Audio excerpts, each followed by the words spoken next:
Right, I want to talk to James because James has been analysing Twitter, haven't you?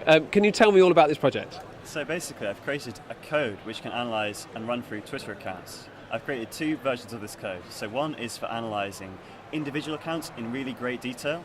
So it can analyse whether tweets are positive or negative. It can analyse what emojis are being used and what emojis, well, negative, positive emojis, stuff like that, for example. And I've also, my second program is one for mass analysis. So you could take a sample set of 1,000 users and then it could try and find underlying patterns and trends within that information. So do people who follow the Daily Mail use emojis, for example? Stuff like that. So there's an interesting statistic here. I think the best one happens to be that Barack Obama's most used emoji is a tick, while real Donald Trump's most used emoji is a cross. No way! Yeah, it's quite funny. They don't use emojis that often at all, but because of marketing schemes, Barack Obama has gone with a tick to try and get a vote or something, and real Donald Trump has probably used it in some kind of occurrence with hashtag drain the swamp, get rid of people, cross emoji. So that's how it's turned out. Wow! Can you analyse any Twitter handle? Yeah. Can you analyse mine? Sure, I'll give it a go. Okay, let's do this. So there we go. We've got the tweets. Now at this point it's going to go and try and fetch images. Oh, there it goes. There it is, there's me.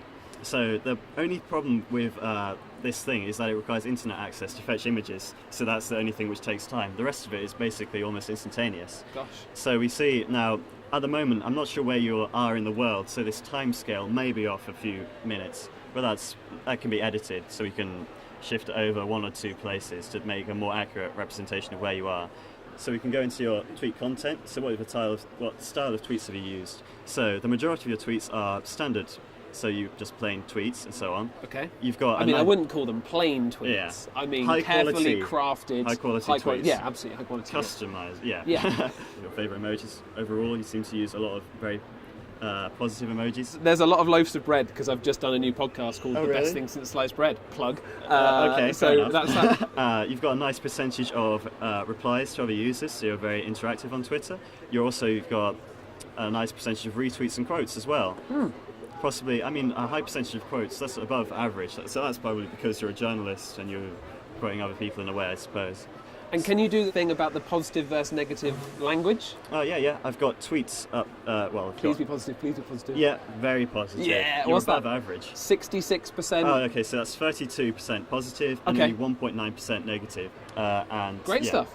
Can we get a little nerdy for a second? Mm-hmm. How do you actually do this sort of thing? So I've created a program using Python which will access the Twitter servers using the Twitter API. So it will take those tweets out of it, then it will tally up how many times you've used an emoji in a tweet, tally up how many times you've used exclamation marks, all those other information. Then it can store that to a file, which the file is then read by my GUI application, so it can be displayed in a nice format. This is really, really interesting and Thank you. kind of modern and current. Yeah. And the fact that you can actually use it to Yeah. kind of really analyse personality. What do you think is going to be the future applications of this sort of thing? So basically in customer service care and when you're talking to people online, for example, you'd give them your email address. Now you can use that email address to search for related social media accounts. With that you can analyse their Twitter account.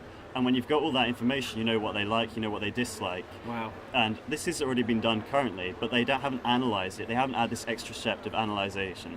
So you can get all the information that you need about them almost, instantaneously instead of having to scroll through things and do other stuff like that. It's just another example of all of the information that is out there Yeah. from our whole kind of digital footprint. Yeah, I have to warn basically all users of Twitter.